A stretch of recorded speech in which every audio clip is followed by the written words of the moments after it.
No, boomer moment. All right, guys. All right. We are here with John. Say hello, John. Hello, John. Hello, John. How are you, John? Um, you sound like hell there for a sec. Um, Oh, did I? yeah, a little bit like Oh. hell.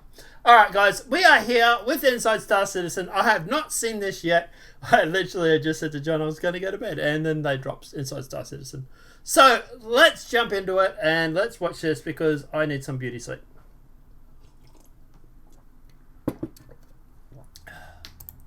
Normal business of Inside Star Citizen this week.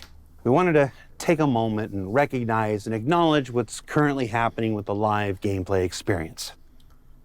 Obviously, anyone that's been following the project for any period of time knows that running a live gameplay environment throughout the process of development is an unusual, sometimes trying, but often rewarding experience. But it's not just the tremendous work of our developers that make this possible.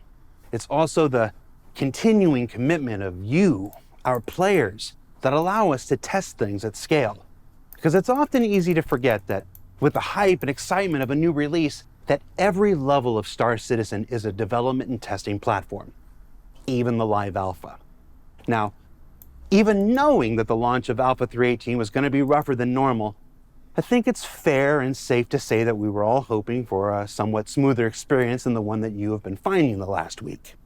Now, while I'm going to continue pointing you to the amazing efforts of our platform team, the player experience team, and especially the community team in updating you on the continuing progress through the website and socials, because quite frankly, they're far more plugged into those things than I am and will have much better information than I ever will. We did feel it was important to acknowledge the current state of things at the top of this show, whose story was set weeks and months before. I said it on SCO, and I'll say it again here. We don't just share in the victories with each and every one of you. We're often right there with you with the same thoughts and the same feelings about our disappointments. We're sorry for the rough launch, but I hope you can see the determination and the dedication of those people working to improve things in the improvements that are being made each and every day this week, and will continue until we get things where we want them to be.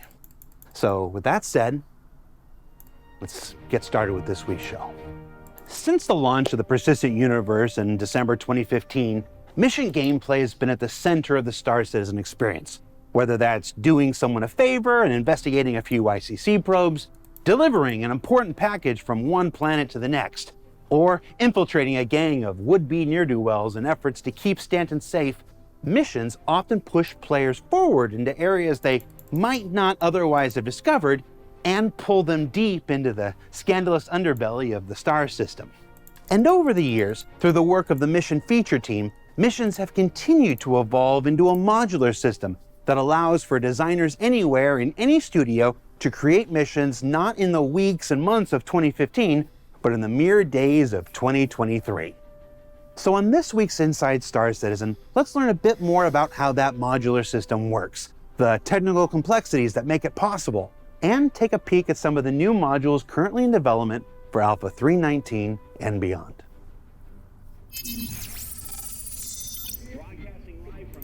Just before we continue, I like the fact that they went through and they addressed the issues with the PTU and the PU.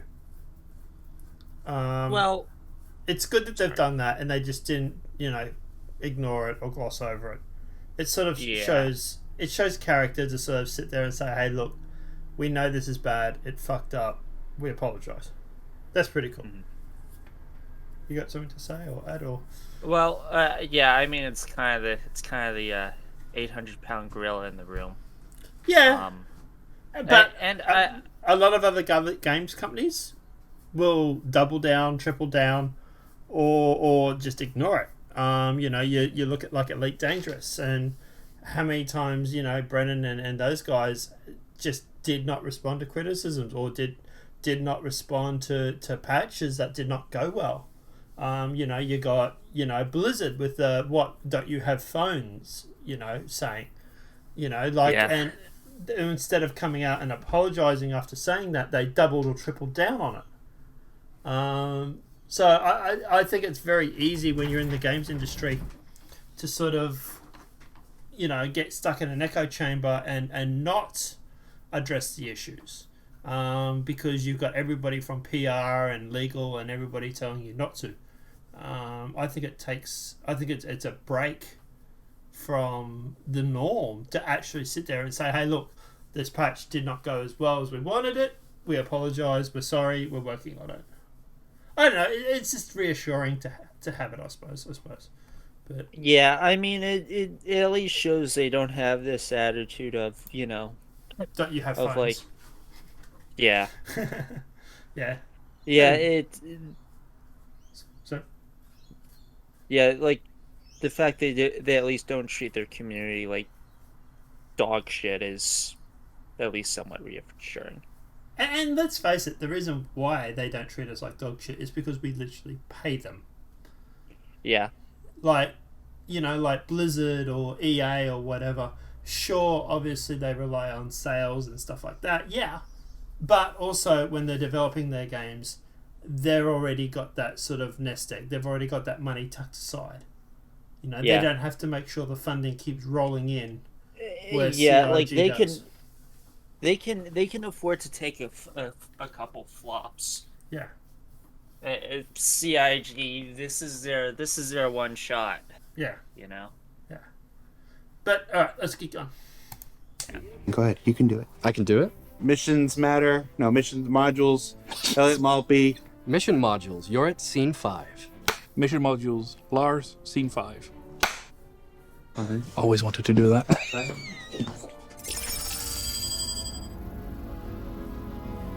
At the very beginning, the early days, everyone was just coming up with missions, right?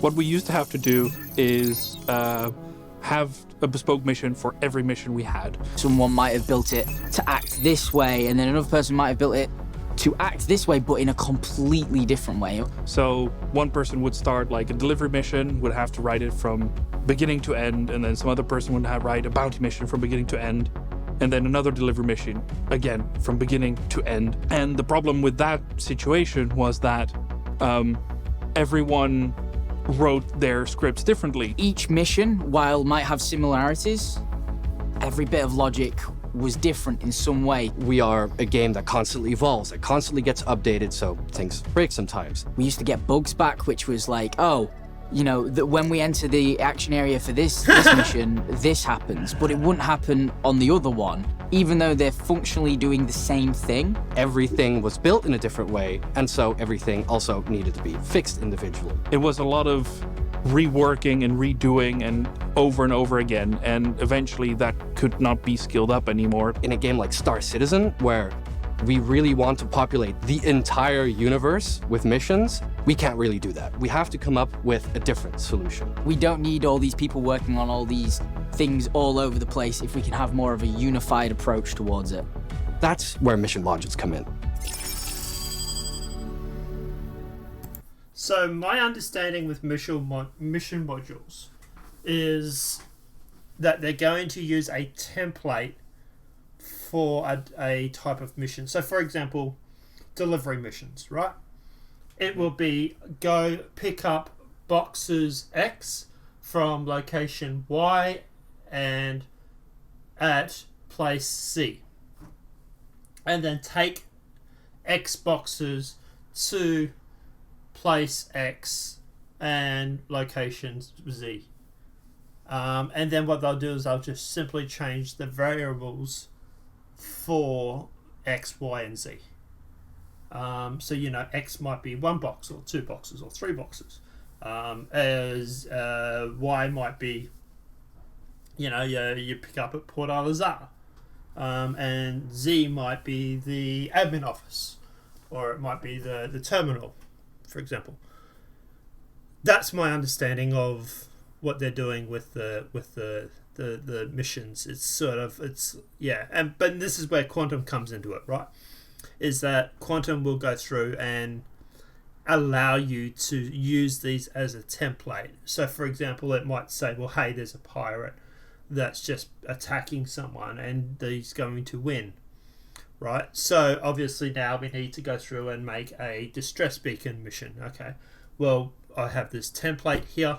I just simply need to change the variables for X, Y, and Z.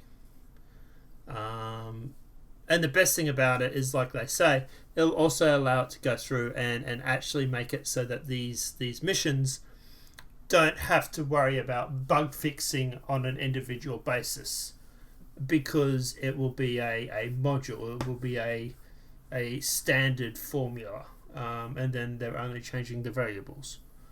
It's like with the website I'm making at the moment for Machinima. All the data is going into a FileMaker form, which is basically a duplicate of the MySQL. But the exporting is all done with a scientific formula. And that formula is just copy and pasted into the different export options. And so it's similar to that. But that's my understanding of what they're going to talk about. What do you think? Do you think it's going to be something like that, or do you think it's something different? Probably. Let's find out. Oops. So the answer to this, to fix all of those issues, is a more modular system. This is where we identify key functionality between missions and plug them all together and make it all operate under one module. This means that when we get a bug, it is likely that every other mission will experience this bug, and we can fix it. So we have modules and submodules and submodules, and there is no end to that. You can keep putting them inside of each other. But on the high level, we have what are called wrapper modules. So some of the different wrapper modules are like delivery missions. Your typical delivery mission is pick up a box and then deliver the box in another location, which has certain variations. So we have ones that are called multi-stop, which are essentially here's 5 boxes, here's the pickup locations, and here's all the drop-off locations. The player can decide in what order they want. There are the linear wrapper module, which is we give you one box and you have to deliver that before we then give you the next box. Infiltrate and Defend has like various subtypes and different variations that we can use depending on what the mission wants to achieve. You've got eliminate all missions, or you've got eliminate specific missions, or even an eliminate boss mission where players must neutralize the grunts first, and then afterwards, a boss shows up, and that's the eliminate target. And those are all the submodules of the Infiltrate and Defend type, and we're still making more. Then there's the bounty hunting modules. Our bounty missions are quite well known. The most basic version is you accept a contract, it tells you where the bounty is, you travel there and you take it out, which then can be modified in like several variations. It consists of the synced assassinations. It's the group bounties where you have 3 different bounties at different locations you have to get to and kill. It's the Idris event where you have to go and kill an Idris with potentially multiple people you don't know. And when the ability to capture people comes online, we'll add even more modules to help support this. So what we're working on now is resource collection missions. That includes salvage and mining missions. We're even going to be adding classic things like someone wants 40 pieces of wheat and you have to go and find that and bring that back to them. All of these things we're looking into, investigating, hopefully you'll see soon. No, Reddit, that's just an example. We're not actually going to collect wheat.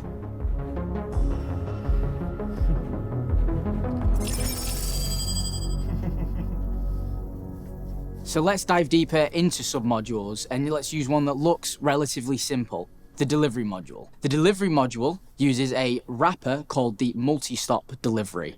So when that fires, that starts something called the initialized delivery loop. The initialized delivery loop reads parameters that designers give us, say how many boxes they want to be delivered. For this example, let's say 3. So those 3... Did I just use this as an example? Yeah. Sometimes, game modding definitely comes in handy. Boxes would start 3 individual round deliveries. Now, a round delivery will care and track the progress of a singular box and its journey from point A to point B. So then after that round delivery has booted up and it has all the information, that then goes, right, now I need to start the first part of it, which is the pickup part. So it starts the pick up or drop off module, which then will check what has a designer specified to me. Does the designer care where this is spawned? Do they want it at a locker? Do they want it at an item pod? If they don't, it will choose randomly. So let's say they go, okay, I want it to be picked up from a item pod, which is essentially what you know as a shelf. The item is spawned on a shelf and it sits there waiting. When the player interacts with the item and picks it up, it sends a callback back to the pickup or drop off and say, this item has been retrieved. The pickup or drop off goes, my job's complete, let me tell the round delivery. The round delivery then goes, okay, thank you for that information. I can now start the drop off process because the box that I had been told to pick up has been picked up.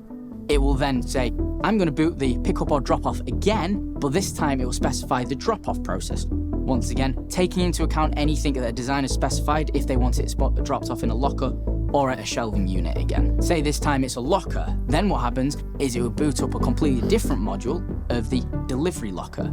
Then that will send the request to the delivery locker and say, hey, delivery locker, you're going to expect X item from X person. The delivery locker then waits. When you put it in the delivery locker will verify that the item is the one that was actually asked for you to be delivered. And then it will once again send an event back up to the pickup or drop off going, hey, I've got the right item. That'll go, cool, thank you. Send that up to the round delivery. The round delivery will go, well, that's my box gone. I've finished. I'm going to send this up to the initialized delivery loop. The initialized delivery loop goes, that's 1 out of 3 now delivered. It will then repeat this process for the other 2 boxes that can be done in any order.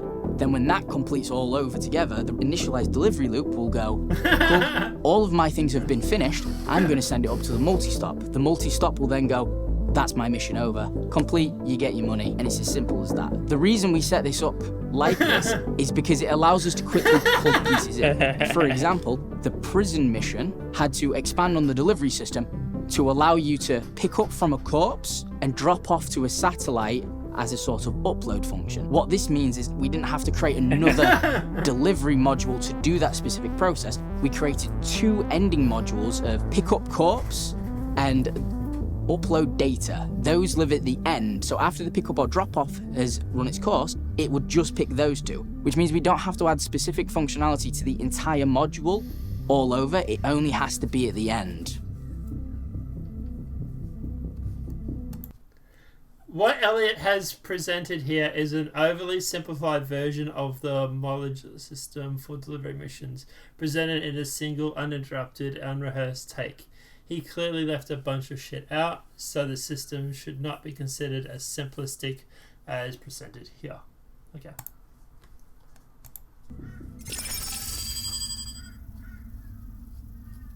So I guess you really want to hear about some of the new stuff. So let's talk about salvage modules. The salvage module is currently a singular module, and what we have done is allowed for a bunch of functionality. The most simple version is you get a contract in your mobi-glass given by a company that has salvage rights. You accept mission in a mobi-glass, and then it's going to give you a piece of salvage, and it says, well, we have a piece of salvage for you, and it's located at this Lagrange point. The player is shown a location where a shipwreck can be found. So they make their way there, and it could be that another NPC is there salvaging already. Or you could have an illegal variant of the mission where you have to go there and salvage everything quickly before another player that has the contract legally shows up. But there's going to be a timer on screen of whenever the legal owner of that salvage is going to appear, which can end up in enemies arriving because he calls them in. We've made several submodules that allow to work with it. So the first one is spawn ship waves. So it's going to be a wave-based module that allows the designer to define what the waves are like exactly, and then they show up. And another module that we've been making that we're actually quite proud of is a chicken ship module.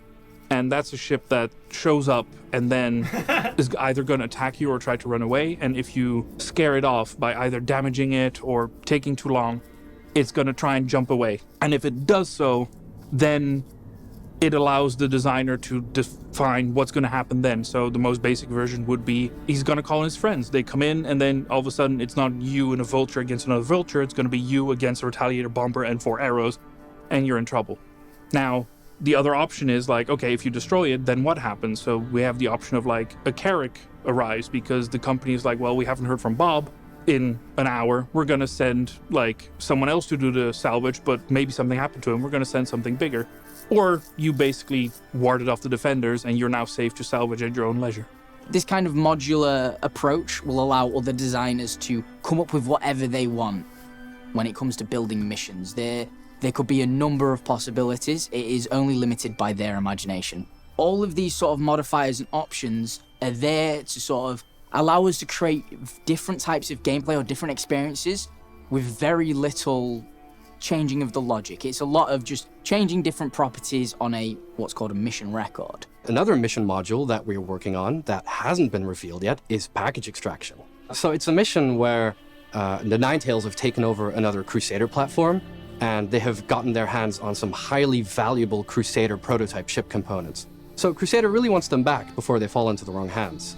And as a result, they put out a contract, and many players all around Crusader are tasked with going to that platform and handing it to the Ninetales, essentially getting back the prototype ship components before they can be flown off-world. One thing we've been playing with is that we hooked it up to the bounty modules that already exist. So we would fire a bounty module where the player goes to a location, they kill a ship, and then we kick off a salvage module, all in one mission. So the player goes there, kills the ship, and then instantly their objectives are like, and now harvest it. And then that's the completion of the mission. So at the moment, mining missions are on pause while we wait for resources from other teams, but in the meantime, we will continue to develop salvage missions, mining missions, and the overall scope of resource collection missions. So, you could hopefully see your wildest imagination of resource collecting missions come true. A reasonable expectation of resource collection missions in the future. I like that. Jared Beckett, no! And then a retake of reasonable. So the biggest virtue of this is it allows other designers like Guillaume from Montreal or Sam from the EU locations team to go in and be able to piece together their own custom mission. We just send them, once a mission module is finished, all the questions that they need to fill in for this. Their designer can go to Date Fudge, select a mission, modify a few properties that will change the behavior of the mission, whether it's the type of box they're delivering or what enemy they want you to kill. All of these modules are intended to be stitched together in easy ways to be able to create completely new bits of content so that the content expansion can be huge. And this is really important for when you try to build a game of the scale of Star Citizen. They could build a mission where you go to a location to do an eliminate all, and as you're arriving there, there's a bounty target in the sky you have to take out first. As you go in and manage to kill them all, they use the item dispenser we use in Jumptown and Korea to spawn an item that when the player picks it up, it then starts a delivery mission. That's the real win of thinking modularly. So that was a little look behind the scenes of what we do in the mission feature team. The mission feature team consists of more than just the people you see here. We have a much bigger team that are building these behind the scenes to be able to bring you this new content, these new functionalities, and also help our designers internally to be able to also deliver the same thing. This is only a fraction of things we have worked on and are working on. Obviously, as more systems come online, we are going to start making more and more modules. Salvage and mining were the most recent ones, and we've worked on those. Crafting is coming soon, so we're going to probably make some modules with that. We're going to continue to make more and more mission modules and more things for you to play and enjoy. Thank you very much for letting us tell you what we do. We're hopefully making everything you like, and yeah, I don't know what else to say. Thanks very much for watching, and I'll see you in the next episode of Inside Star Citizen. You won't see. I'm not in the next episode. I'm not in the next episode. You just said you are. So, what did we learn this week? Well, we learned that. Okay, the one thing that I do have a gripe about was there was no mention of quantum. Yeah. What's happening with quantum? It was like, what, 3-4 years ago when Tony was debuting quantum, and we still haven't heard anything about it. Maybe they just don't have all the functionality. Well, we know that that repair costs and refueling costs is using quantum. That was brought in at like 316 or 315 or whatever it was. So, or 317. So we know that's in and that's working. Because, like, for example, if you go and refuel at one spot, it'll be different price than different places, depending on how many people are refueling in that area and blah blah blah. So they're already testing it, but I get it. They need pairs, they need persistence for quantum. I get that, but I don't know. I'd like an update on Quantum. I really, really would. We don't hear much about it, and like Quantum is going to be the big thing in the future, where it basically allows them to go through and make missions completely on the fly. But I don't know. We'll finish this video and then we'll talk about the video that we saw. That modularity is what allows for the work of one mission to be carried over and utilized in a variety of others. That it allows for the relatively quick construction and iteration of missions by designers from all over the globe. That it is ultimately what is allowing us to currently add gameplay quickly and efficiently to new locations like the underground facilities, building interiors, and even the upcoming pyro system. And that new modules are being created along the way, like the salvage and mining parts of resource collection, as well as the investigations we've discussed previously. And just to touch on Alpha 318 once more, the team continues to tackle the troubles that have plagued launch since Friday, and you'll find continuing updates as needed at the robertsspaceindustries.com website. Now, stability has been steadily returning all week, with more and more people being able to connect in and stay in for longer durations after that, and there's been a number of absolutely critical fixes that only became known and necessary thanks to you all showing up and stressing the ever-loving hell out of the new Entity Streaming Foundation for the Persistent Universe in ways that, frankly, we never could on the PTU. So thank you, thank you, thank you. And thank you to all the developers who never appear on camera because, frankly, they're just too busy. It's been a frustrating week for everybody, but I'm also really proud to stand here and represent those who are working so hard to do right by the community and this project. For Inside Star Citizen, I'm Jared Huckabee. Thank you for watching. Keep an eye on the website for all those Alpha 318 post-launch details, and we'll see you all here next week. There seems to be some sort of like bloopers. The last time I was in front of a camera, it seemed like really artificial, and it was difficult to talk to the camera. It felt like it was just judging me, whereas with you guys, I feel like I'm more having a conversation. Do you know where mission logic comes from? No. Well, the earliest record of logic that we have in our world started with Aristotle, right? He wrote this book that we translate nowadays as The Instrument. And he was preoccupied with stuff like Socrates is mortal. All humans are mortal. Therefore, wait, did I mess that up? I said Socrates is mortal. Nope, that's it. You had one chance. All right. What did you think? What did you think of the episode? I thought it was cool. It's nice that they're kind of showing us how sausage has been made. Yeah. Yeah, I don't know. Look, I suppose it's, to me, I didn't really learn anything new except that we're getting new missions for. What did they say? So we knew about the salvage one already. What was the one after the salvage? I forgot already. Yeah. But like I say, I really, for me, I didn't really learn anything new. I was kind of hoping they were going to touch on Pez, or Quantum, but they didn't. I don't know.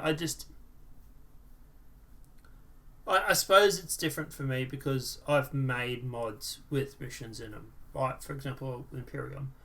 So I get how the sausage has been made and all that. I wanted to know about Quantum. I'm not disappointed. It was great to see it, and obviously Elliot can talk underwater. But I don't know. It's just like you had the opportunity to bring up Quantum and you didn't.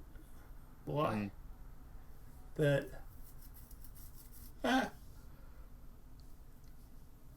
But like I say, obviously, not everybody's done modding, not everybody's done that sort of stuff. So, the vast majority of people wouldn't have any idea of how all this stuff is done, I suppose. So, I don't know. Just for me, it seemed like it was a bit of a wasted 19 minutes, I suppose.